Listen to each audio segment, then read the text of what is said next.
많은 사람들은 근심과 걱정 가운데 살아갑니다. 한순간도 근심과 걱정에서 자유로운 사람이 과연 있을까요?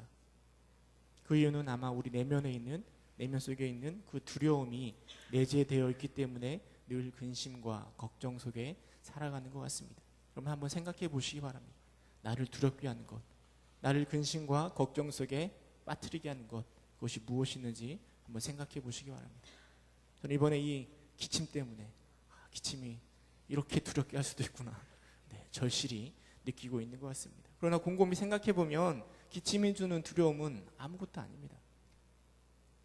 우리 안에 많은 걱정과 근심, 두려움을 느끼게 하는 것들은 한두 가지가 아니죠. 자녀의 문제에서부터 미래에 대한 불안감, 직장 문제, 물질 문제, 한두 가지가 아니고 우리를 끊임없이 두려움에 빠뜨립니다. 근데 정말 문제는 두려움의 대상이 되는 것이 문제가 아니라 두려움 자체가 문제입니다. 여러분, 두려움 가운데 놓여있는 우리, 두려움에 가득 차 있는 우리의 마음을 그 두려움이 의기소침하게 만듭니다. 근심과 걱정이 우리로 하여금 피를 말리게 합니다. 우리 육체만 힘들게 하는 것이 아니라 그 두려움이 우리의 영성을, 우리의 신앙을 죽이는 것입니다. 사실 우리는 믿음을 가지고 천국을 소망하면서 살아가는 사람들입니다. 그런데 우리 안에 어느샌가 놓여있는 이 두려움이 우리의 소망을, 우리의 믿음을 다 좀먹고 빼앗아가고 있지는 않은지 우리의 모습을 점검해 보아야 될 것입니다. 오늘은 여호수아 말씀을 통해서 두려움을 어떻게 이겨낼 수 있는지 생각해보고, 특별히 우리 안에 두려움이 있다면 이 말씀을 통하여서 힘을 얻는 시간이 되기를 소망합니다. 본문 여호수아서 1장의 내용입니다. 사실 이스라엘 백성들이 40년 광야 생활, 모세의 인도함을 따라 무사히 마치고, 정말 어렵고 힘든 여정이었지만 그 광야 생활을 무사히 마치고 이제는 요단강을 건너 저 가나안을 정복할 일이 그들 앞에 놓여져 있습니다. 그런데 40년 동안 이스라엘 백성들이 이끌어왔던 모세는 그 가나안 땅에 들어갈 수 없습니다. 모세의 역할은 여기까지입니다. 이제 모세는 자신을 대신하여 여호수아를 세우고, 그리고 이제 조용히 역사의 뒤편으로 사라져갑니다. 권력을 놓치지 않으려고 수단과 방법을 가리지 않고 어떻게 해서든지 권력을 쥐어잡으려고 하는 오늘 현실에서 보면 이 모세는 정말 멋있고 참된 지도자라 할 수 있는 것 같습니다. 우리 한국에도 이런 지도자가 세워져야 될 것 같습니다. 그런데요, 이 모세의 마음이 중요한 게 아니라 저는 생각해보고자 하는 건 새롭게 세워진 여호수아의 마음이 어땠을까요? 모세를 대신해서 새로운 이스라엘의 리더로 세워진 여호수아의 마음이 어땠을까요? 이젠 내가 대장이다, 이젠 내가 최고야 라는 생각 가운데 그냥 마냥 좋았을까요? 다시 본문의 내용을 곰곰이 묵상해 보면 기쁨이나 자랑이 그 안에 있었기보다는 근심과 걱정, 두려움이 그를 사로잡고 있었던 것 같습니다. 그래서 하나님은 그 본문에서 두려움에 사로잡혀 있는 여호수아에게 강하고 담대하라, 강하고 담대하라, 무려 3번이나 반복하며 말씀하고 계십니다. 그만큼 여호수아를 사로잡고 있었던 두려움, 부담감이 컸었던 것 같습니다. 여러분, 여호수아가 가지고 있었던 두려움이 도대체 무엇이었을까요? 어떤 두려움이 그로 하여금 그렇게 힘들게 만들었을까요? 첫 번째 두려움은 비교의식에서 시작된 것 같습니다. 여호수아의 두려움은 이 비교의식에서 시작된 것 같습니다. 여러분, 누구랑 비교가 될까요? 바로 모세와 비교됩니다. 이스라엘 백성들이 생각할 때 모세는 40년 동안 이스라엘 백성들을 인도하였던 완벽한 통치자였습니다. 그의 헌신과 기도, 그리고 그의 리더십은 이스라엘 백성들에게 절대적이었습니다. 아마도 하나님 다음으로 이스라엘 백성들은 모세를 생각하였을 것입니다. 그런데 그 모세를 대신해서 이제 누가 세워졌는가 하면 여호수아가 대신해서 리더가 되었습니다. 여호수아가 뭐 행동 하나하나 할 때마다 사람들은 누구랑 비교하는가 하면 모세랑 비교하는 거죠. 모세는 이렇게 했는데 왜 당신은 이렇게 합니까? 모세는 저렇게 했는데요, 왜 이렇게 합니까? 하는 비교들이 그 앞에 놓여져 있을 것입니다. 그리고 이런 비교들은 여호수아에게 정말 큰 부담이고 두려움이었을 것입니다. 여호수아서 1장 1절에 보면 이렇게 기록하고 있습니다. 우리 함께 1장 1절 읽어볼까요? 함께 읽겠습니다. 시작. 여호와의 종 모세가 그 후에 여호와께서 모세의 수종자 눈의 아들 여호수아에게 말씀하여 이르시되. 여러분, 여호수아서는 여호수아가 기록한 책입니다. 그런데 그가 모세를 뭐라고 표현하고 있는가 하면 여호와의 종 모세라고 이야기하고 있습니다. 그리고 자신을 뭐라고 기록하고 있는가 하면 모세의 수종자 눈의 아들 여호수아라고 이야기합니다. 여호수아는 그 모세를 여호와의 종이라고 표현합니다. 그리고 자신을 모세의 수종자 여호수아 스스로 그렇게 판단을 하고 있는 것입니다. 모세는 여호수아가 말한 것처럼 정말 하나님의 종이었습니다. 2절에 가면 하나님께서 모세를 부르실 때 내 종 모세가 이렇게 표현하고 있습니다. 물론 종이라고 한다면 굉장히 천한 것으로 생각되어질 수도 있습니다.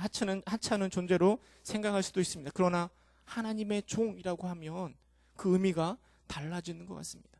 하나님의 종이라고 하는 표현은 어쩌면 하나님과의 관계가 얼마나 친밀한가 이것을 분명하게 보여주고 있는 것 같습니다. 하나님이 나의 종 모세, 여호수아가 하나님의 종 모세라고 하였을 때 모세는 그만큼 하나님과 친밀한 존재로 그려지고 있는 것이죠. 그러나 반면에 여호수아는 누구인가 하면 모세의 수종자입니다. 그만큼 비교가 되는 것이죠. 하나님과 친밀한, 이제는 여호수아가 이스라엘의 리더로 세워졌는데 자신을 하나님의 종이라고 부르지 못하고 모세의 종, 수종자라고 부르고 있습니다. 다른 사람이 그렇게 평가하는 것이 아니라 스스로를 그렇게 평가하고 있습니다. 하나님과 모세의 차이만큼 모세와 여호수아의 차이를 여호수아 스스로 그렇게 느끼고 있는 것입니다. 그 비교의식이 여호수아에게는 너무나 큰 두려움이었을 것입니다. 과연 이스라엘 백성들이 모세에게 순종하였던 것처럼, 모세가 명령할 때 그렇게 순종하였던 것처럼 나의 말에 과연 들어줄까라는 두려움이 그를 사로잡고 있었던 것 같습니다. 그리고 그런 두려움은 자신의 능력에 대한 두려움으로 바뀌는 것 같습니다. 모세와의 비교의식은 자신의 능력에 대한 두려움으로 나타납니다. 모세가 어떤 사람인가 하면 10가지 재앙을 통하여서 이스라엘 백성들을 애굽에서 출애굽시킨 사람입니다. 홍해가 가로막혔을 때 그 홍해를 연 사람이 바로 모세입니다. 40년 동안 이스라엘 백성들을 이끌었던 사람이 모세입니다. 물론 하나님이 하셨지만 그 모세에 비해서 자신의 능력은 너무나 초라합니다. 모세의 수종자에 불과한 여호수아가 과연 이스라엘 백성들 200만 명이나 되는 이스라엘 백성들을 이끌고 저 요단강을 건널 수 있을까요? 가나안 땅에는 여전히 키가 큰 장대한 아낙 사람들이 살고 있는데 그들을 잘 정복해낼 수 있을까요? 여호수아는 자신에 대한 능력에 대한 두려움에 사로잡혀 그 일을 감당할 수 있을까 하는 고민, 두려움이 그 안에 있었을 것입니다. 그런 고민은 또 다른 두려움, 결과에 대한 두려움으로 나아가는 것이죠. 자신의 능력이 불확실한데 당연히 그 결과에 대한 두려움도 나타날 것입니다. 지난 40년간 여호수아는 이스라엘 백성들이 어떤 사람이었는가 너무나 잘 알고 있습니다. 12명의 정탐꾼으로 참여했던 여호수아는 이 가나안 땅이 우리의 밥이라라고 이야기했을 때 이스라엘 백성들이 그를 쳐 죽이려고 했던 것을 여호수아는 너무나 잘 기억하고 있습니다.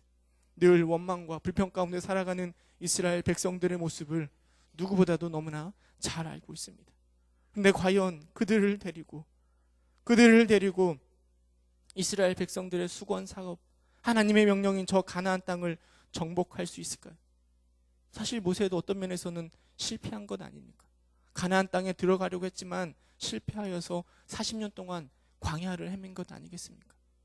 그런데 모세에 비해서 형편없는 여호수아가 과연 저 가나안 땅을 잘 정복해낼 수 있을까요?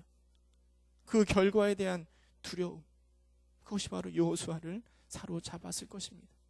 아이성 전투에서 여호수아가 패배했을 때 그가 뭐라고 고백했는가 하면 여호수아서 7장 7절에 보면 이렇게 나옵니다. 여호수아서 7장 7절에 보면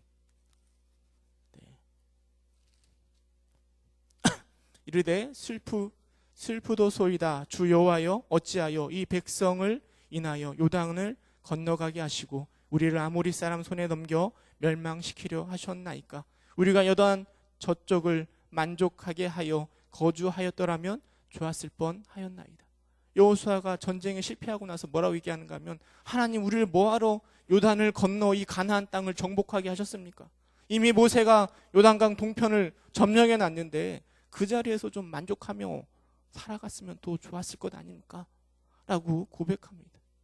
결과에 대한 두려움이 그로 하여금 어쩌면 저 요단을 건너는 건 좀 나중에 하고 동편에서 좀 힘을 키워가지고 건넜으면 하는 그런 생각들도 가졌을 법합니다. 그런데요, 그런 두려움 가운데 사로잡혀 있는 여호수아에게 하나님이 2절 이렇게 말씀하십니다. 1장 2절 보면 내 종 모세가 죽었으니 이제 너는 이 모든 백성과 더불어 일어나 이 요단을 건너 내가 그들 곧 이스라엘 자손에게 주는 그 땅으로 가라라고 이야기하고 있습니다. 하나님의 명령은 가만히 머물러 있지 말고 저 요단을 건너 가나안 땅을 정복하라라고 이야기하고 있습니다. 그러나 여전히 여호수아는 두려움에 사로잡혀 있는 것이죠. 오늘 우리의 모습도 그런 두려움에 사로잡혀 있지는 않습니까? 그런 신앙적인 두려움 가운데 우리가 놓여 있지는 않습니까? 그 두려움이 어디서부터 시작되는가 하면 자꾸 세상과 비교하면서 그 두려움이 시작됩니다. 비교 속에서 생기는 두려움 때문에 우리는 주님 앞에서 주눅들어 있지는 않습니까? 제가 자녀를 기르면서요, 무슨 생각을 했는가 하면 우리 아들들은, 우리 하영이랑 하민이는 정말 공부 안 시키고 자기가 놀고 싶은 대로 다 놀게 해주고 하고 싶은 대로 다 해주고 그렇게 키우려고 생각했습니다. 그런데 키우다 보니까 이게 말처럼 쉽지가 않습니다. 왜냐하면 들리는 이야기가 뭐냐면 다른 집 애들은 뭐 영어 유치원에 가서 영어를 배운다더라. 우리 애들은 한글도 못 되고 있는데 영어를 배우고 있고 학원을 다니면서 이것저것 배우고 있더라. 그런 얘기를 들으니까요, 제 스스로 자꾸 비교가 되면서 우리 애들만 뒤처지는 것 아닌가, 이런 생각이 이게 사로잡히는 거죠. 그리고는 그냥 그 세상을 따라갑니다. 필요해서 따라가는 것이 아니라, 꼭 해야 돼서 따라가는 게 아니라 그냥 비교 속에서 막 따라간다라는 것이죠. 우리의 두려움이 세상과 비교하면서 그렇게 살아가고 있지는 않습니까? 세상에 비교해서 더 건강해야지, 더 돈을 많이 가져야지, 더 잘 배워야지, 더 많이 알아야지, 더 높은 곳에 올라가야지, 더 좋은 차를 타야지, 이런 생각이 우리로 하여금 더 두려움을 사로잡히게 하는 것 아닙니까? 여러분, 비교의식은 우리로 하여금 성취감을 주는 게 아니라 낙심을 줍니다. 세상 가운데 우리가 아무리 뛰어봐도 우리는 세상 가운데 성공할 수가 없습니다. 아무리 뛰어봐도 잘 안 됩니다. 우리 하영이에게 영어를 아무리 가르쳐줘도 잘 안 되더라고요. 네, 잘 안 되는 게 우리의 모습입니다. 그런데 그런 낙심이요, 그냥 거기서 머물러 있는 게 아니라 우리의 신앙에, 우리의 믿음에 그 낙심이 영향력을 미친다라는 거죠. 신앙에 대한, 믿음에 대한 불확실성으로 변화됩니다. 믿는 게 불안합니다. 하나님을 믿긴 한데 여전히 내 안에 두려움이 있습니다. 천국을 소망하면서 살아간다고 하지만 그 비교의식이 나로 하여금 자꾸만 침체하게 만들고, 과연 내가 감당할 수 있을까? 내가 정말 믿음을 잘 지켜낼 수 있을까? 이런 생각들조차 들게 만든다라는 거죠. 여러분, 한번 돌이켜 보시기 바랍니다. 여러분의 신앙은 날로 성장하고 계시죠? 어제보다, 작년보다, 10년 전보다 끊임없이 성장하고 계시나요? 그냥 쳐다보고 계시니까, 네, 저를 돌이켜보면 그렇지 않는 것 같아요. 날로 막 믿음이 떨어져가는 모습처럼 느껴집니다. 두려움 속에서 과연 내가 이 신앙이나 잘 지킬 수 있을까, 이런 생각이 들기도 합니다. 그 우스갯소리가 있잖아요, 여러분. 믿는 사람이 물에 빠지면 뭐가 먼저 뜬 줄 아십니까? 뭐가 먼저 뜰까요? 입이 먼저 뜰까요? 네, 엉덩이가 먼저 뜬답니다. 왜 엉덩이가 먼저 뜬 줄 아시나요? 네, 물고기랑 대화하느라고. 네, 물고기랑 대화하느라고 엉덩이만 뜬답니다. 천국에 갔는데 뭐만 와 있는다고 얘기하는가 하면 입만 와 있다고 그런 얘기도 하더라고요. 오랫동안 신앙생활을 하면서 우리가 아는 게 정말 많습니다. 할 말도 정말 많이 있죠. 그런데 그 두려움 가운데, 비교의식 가운데 아무것도 못하는 사람이 되어버리진 않았습니까? 그 두려움 때문에 세상과의 비교의식, 나는 할 수 있을까? 내가 무엇을 할 수 있을까? 내가 권사고 장로고 집사인데, 내가 교사이고, 내가 성가대로 봉사로 섬기고 있는데, 구역장으로 섬기고 있는데, 오늘 내가 기도에 참여하려고, 기도를 결단하고 말씀을 결단하려고 하는데, 그런 두려움 앞에 우리의 모든 것들이 너무 쉽게 무너져 버리진 않습니까? 내가 무엇을 할 수 있을까? 이게 바로 두려움이 가지고 있는 힘입니다. 아무것도 안 해도 우리 안에 있는 두려움은 우리로 하여금 우리의 신앙을 흔들고 우리의 믿음을 흔드는 게 바로 두려움입니다. 하나님은 이런 여호수아의 두려움을 너무나 잘 알고 계십니다. 우리의 두려움도 너무나 잘 알고 계십니다. 그래서 하나님은 이 여호수아서를 통하여 우리에게 말씀하십니다. 강하고 담대하라. 강하고 담대하라. 혹여나 이 밤에 두려움에 사로잡혀 있는 분이 계시다면 이 하나님의 말씀 가운데 큰 힘 얻으시기를 주님의 이름으로 축원합니다. 여러분, 근데 좀 생각해 볼게요. 강하고 담대하려면 근거가 있어야 되지 않겠습니까? 무엇을 가지고 강하고 담대할 수 있을까요? 세상 사람들은 돈이, 아니 지갑이 두둑하면 강하고 담대할 수 있다고 생각합니다. 남자들은 예비군을 입으면 강하고 담대해진다고 하더라고요. 북한은 핵을 가지고 강하고 담대하려고 합니다. 미국과 같은 큰 힘을 가진 나라가 우리의 우방국이면 강하고 담대할 수 있다라고 이야기합니다. 그런데 하나님께서도 강하고 담대하라라고 우리에게 말씀하셨는데요. 그냥 응원의 차원에서 그냥 강하고 담대하라고 말씀하시는 것이 아니라 그 근거를 분명하게 말씀하십니다. 우리 5절 말씀 함께 읽어보도록 하겠습니다. 5절 함께 읽겠습니다. 시작.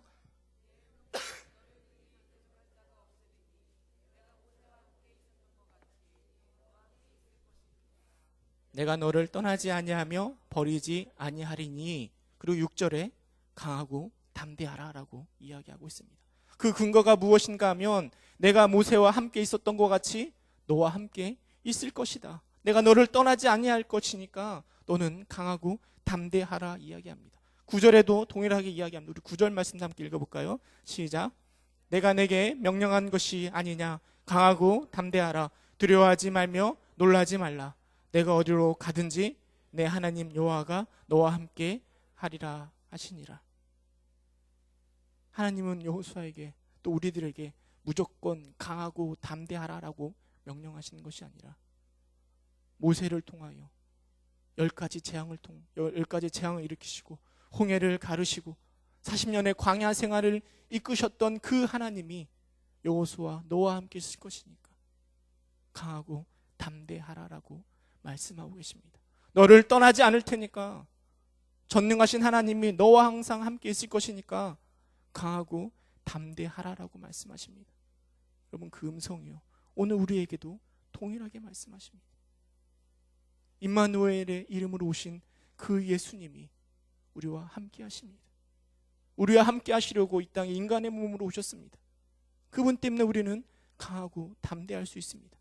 고린도전서 3장 16절에 보면 이렇게 이야기합니다. 너희는 너희가 하나님의 성전인 것과 하나님의 성령이 너희 안에 계시는 것을 알지 못하느냐라고 물어보고 있습니다.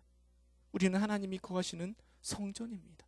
성령님이 우리 안에 거하신다라고 분명하게 우리에게 말해주고 있습니다.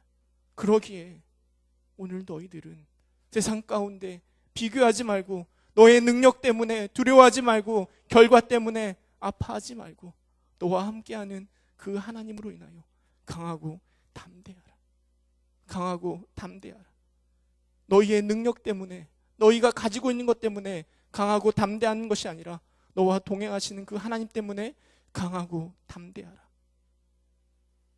여러분, 그런 강하고 담대한 여러분 되시기를 주님의 이름으로 축원합니다. 우리 예수님은, 우리 하나님은 뿐만 아니라 여호수아에게 강하고 담대한 여호수아가 무엇을 해야 할지, 앞으로 어떤 일을 해야 할지도 아주 구체적으로 말씀하십니다. 우리 7절 8절 함께 읽어보도록 하겠습니다. 1장 7절 8절 함께 읽겠습니다. 시작.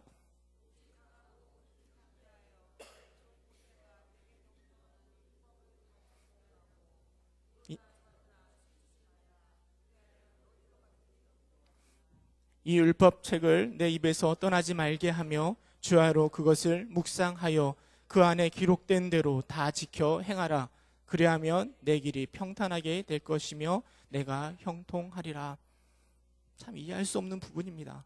강하고 담대한 여호수아가 무엇을 해야 되는가 하면 지금 요단강 건너 가나안 사람들과 싸워야 되잖아요.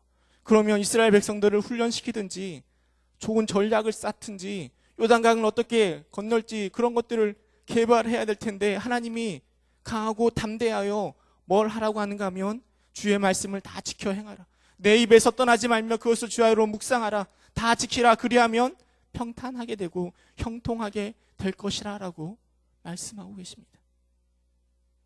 이해할 수 없지만 이것에 대한 강력한 증거가 여호수아 그 이후에 기록되어 있습니다. 그것이 바로 여리고성 전투와 아이성 전투입니다.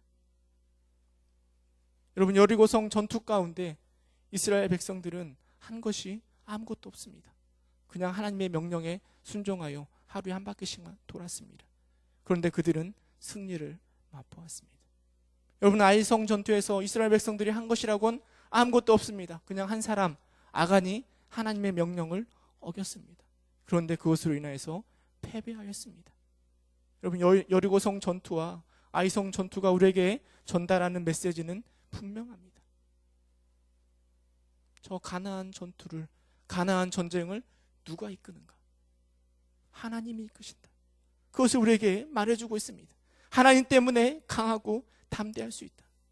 그렇다면 하나님 때문에 강하고 담대할 수 있는 너희는 무엇을 해야 하는가 하면 주의 말씀에 귀를 기울이고 그 말씀을 묵상하고 그 뜻대로 살아가려고 노력하는 일이 너희에게 지금 해야 될 일이라고 하나님이 지금 여호수아에게 말씀하고 계십니다.